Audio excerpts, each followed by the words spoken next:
Bueno, nuestro grupo estuvimos trabajando en la contaminación atmosférica de Ciudad de Buenos Aires.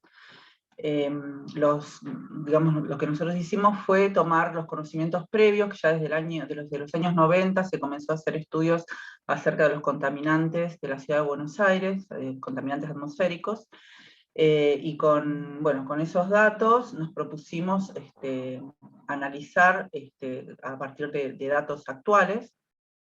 Y bueno, a través de preprocesar estas series, nos enfocamos en hacer correlación entre las señales de contaminación y la correlación entre estas señales y datos climáticos.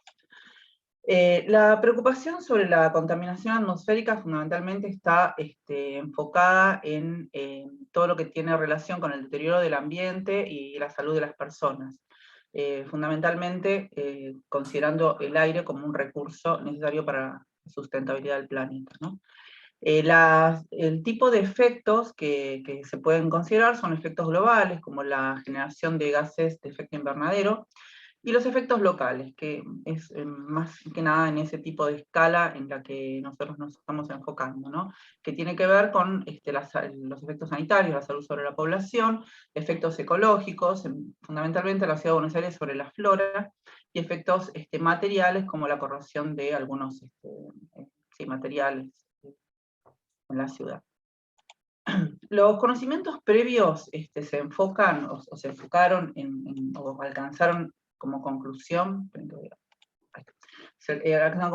que el tránsito vehicular es la principal fuente de emisión de monóxido de carbono y dióxido de nitrógeno, y que estas concentraciones son resultado de la mezcla de lo que es emitido con las masas de aire limpio que provienen del Río de la Plata.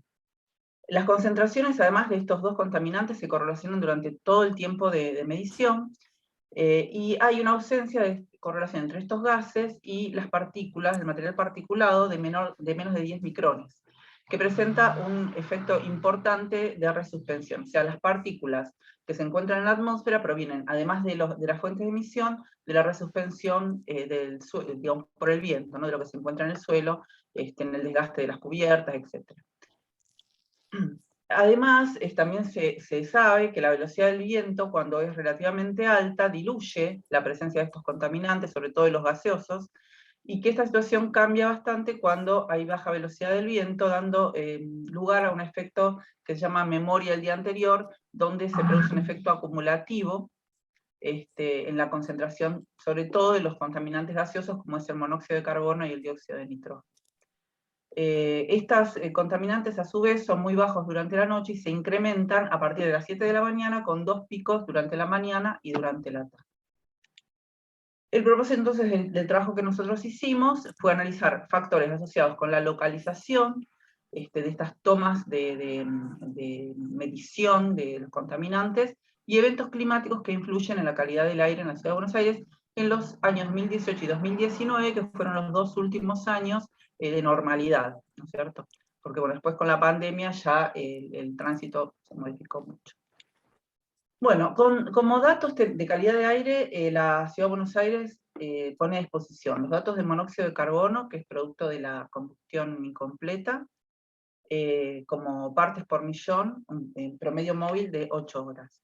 El dióxido de nitrógeno, que se expresa en partes por billón como promedio horario correspondiente a los 60 minutos anteriores, y el material particulado como partículas menores a 10 micrones, que son las partículas respirables, ¿sí? Y se expresa en microgramo por metro cúbico, promedio móvil de 24 horas.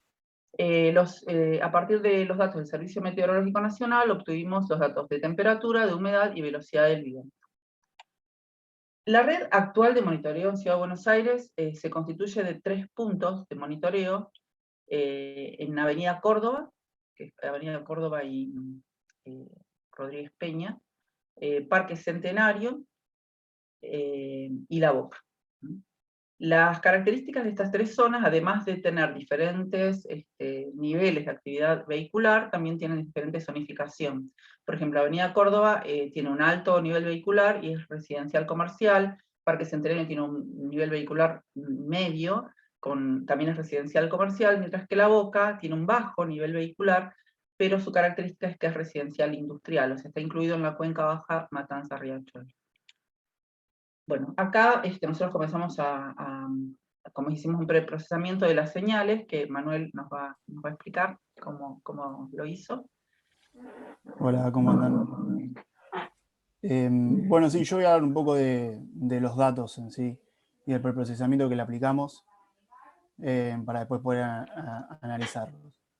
Ahí en los gráficos, más que nada, son para tener como una visión así general, no para analizar tanto en detalle. Vemos que hay varios valores outliers. Vemos también, si vemos un poquito más de cerca, que hay valores faltantes. Y vemos más o menos las curvas que siguen las distintas series, digamos. Bien. Nancy, la próxima.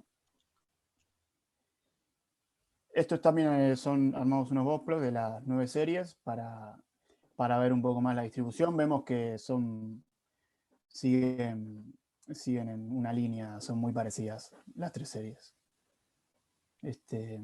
Próxima, bien. Y acá vamos a hablar un poco del preprocesamiento. Básicamente lo que hicimos fueron 3 cosas. La primera fue hacer una interpolación de todas las series para que se impunten los datos faltantes de forma automática. Perdón, antes de hacer la interpolación, eliminamos los outliers. Los outliers los dejamos como datos faltantes para que después la interpolación les dé un valor que tenga sentido, digamos, y que nosotros no lo tengamos que poner a mano. Después a eso le hicimos digamos, nosotros teníamos los datos por hora, así que agrupamos por día, digamos, hicimos un promedio diario, nos quedamos con el valor de cada serie, de cada medida por día. Y a eso lo que hicimos fue aplicarle finalmente un filtro pasabajos para que la curva nos quede algo un poquitito más ameno y podamos ver más que nada la tendencia que tenía cada una de las medidas. En este gráfico vemos el dibujo de cada curva preprocesada. Ahí abajo anotamos un par de observaciones. Pusimos que se observa que el carbono y el óxido nitroso, creo que siguen en centenario, un patrón general, estacional, y un patrón regular para material particulado. También se observa mayor presencia de material particulado en la boca, lo cual puede estar relacionado con que es una zona industrial. Y los niveles de emisión de carbono y óxido nitroso están relacionados con la categoría de actividad vehicular, se cumple parcialmente. Bien, ese sería el procesamiento que aplicamos. Después de esto, con las series preprocesadas, fuimos a analizar las correlaciones entre las impurezas y las variables de clima. Perfecto. Sí, como vimos en la diapositiva anterior,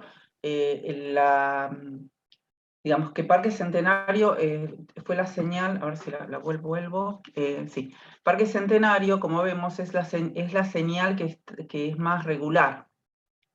Acá nosotros podemos, por ejemplo, ver que en el caso de la Boca es más difícil encontrar una regularidad, la Boca es la que está en color rojo, y en el caso de Avenida Córdoba, que está en color rojo, y en el caso de la Boca es la que está en color azul. Entonces, en el caso de la Boca, podemos ver que no hay una regularidad en los contaminantes, y vemos también esto de que el material particulado está bastante elevado, cosa que puede tener relación con el tipo de zonificación, ¿sí?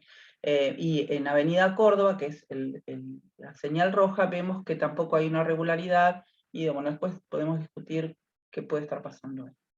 Entonces lo que hicimos fue, para hacer las correlaciones, elegir una de las estaciones, que es la estación Centenario.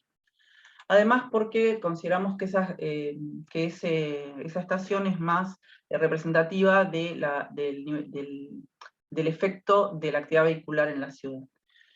Bueno, las correlaciones cruzadas entre contaminantes en la estación Centenario, bueno, lo que encontramos es que el monóxido de carbono y el dióxido de nitrógeno, que son los óxidos de nitrógeno en general, correlacionan positivamente en el día cero, o sea que hay una correlación temporal, mientras que la correlación entre ambos gases y el material particulado menor a 10 micrones no presenta correlación temporal. Después, cuando nosotros utilizamos los datos de clima, vemos que, digamos, coherente con lo que veníamos viendo, tanto el monóxido como el dióxido de nitrógeno tienen una relación negativa con la temperatura, una correlación temporal negativa con la temperatura, o sea, ambos coinciden en esa correlación, y esto puede tener una relación con la estacionalidad, o sea, puede tener relación tanto con el efecto de la temperatura a nivel atmosférico, que provoca estos movimientos de convección vertical, diluyendo los contaminantes, pero además hay que considerar que los días de más calor son los días de enero, donde justamente la actividad es menor. Mientras que las partículas no presentan correlación temporal con la temperatura.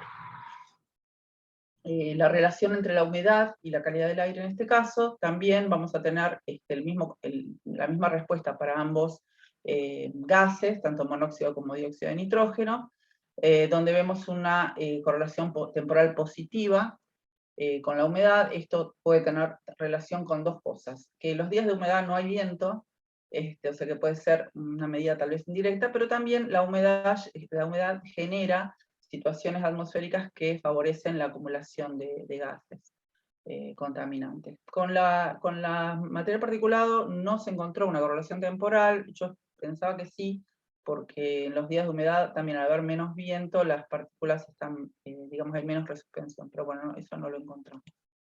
En cuanto a la velocidad del viento, que es aparentemente, y según lo que se vino viendo en los estudios anteriores, un factor muy importante, se observa una correlación negativa con un lag de muy poquitos días para óxidos de nitrógeno y monóxido de carbono, y no hay aparente correlación con el material particulado, o sea, la que es mucho mayor en días. La realidad es que hay que considerar que la velocidad del viento por sí misma es un dato incompleto, ya que además de la velocidad del viento tenemos la dirección, y como yo dije en un principio, el resultado de la presencia de estos gases contaminantes es digamos, producto no solo de la emisión, sino también de las mezclas con aire limpio del Río de la Plata o aire urbano del oeste. Por lo cual puede ser que no haya una correlación tan exacta, ¿no es cierto? Bueno, finalmente, nosotros podemos concluir que observamos diferencias en los patrones de calidad de aire en las 3 estaciones de muestreo, que el material particulado muestra un perfil que es diferente a los perfiles de los gases, monóxido y dióxido de nitrógeno, que esto está asociado a que los orígenes son diferentes y las dinámicas son diferentes, digamos, las dinámicas de partículas con las dinámicas de gases, que hay una correlación o sea, seguimos manteniendo y seguimos corroborando la relación entre las emisiones de monóxido de carbono y dióxido de nitrógeno, y la coincidencia de estas correlaciones con los factores climáticos refuerzan esta idea del mismo origen de emisión. Los datos, además provenientes de la estación Centenario, muestran diferencias posiblemente estacionales en las emisiones de monóxido de carbono y dióxido de nitrógeno asociados a la actividad vehicular, o sea, consistente con lo que veníamos concluyendo. Y si bien se asume que la distribución espacial es homogénea, o sea, es homogénea para las emisiones, en realidad no es necesariamente tan homogénea, porque hay una complejidad urbana que tiene relación con los espacios verdes, con la altura de los edificios, y con varias cuestiones que nosotros no analizamos. Bueno, finalmente podemos decir entonces que la información horaria del flujo vehicular, de las emisiones vehiculares y las concentraciones de fondo que presente cada sitio, se integran con factores meteorológicos y permiten modelizar la dinámica del transporte y la difusión de los contaminantes, y eso contribuye a la planificación urbana y la toma de decisiones. Bueno, muchas gracias.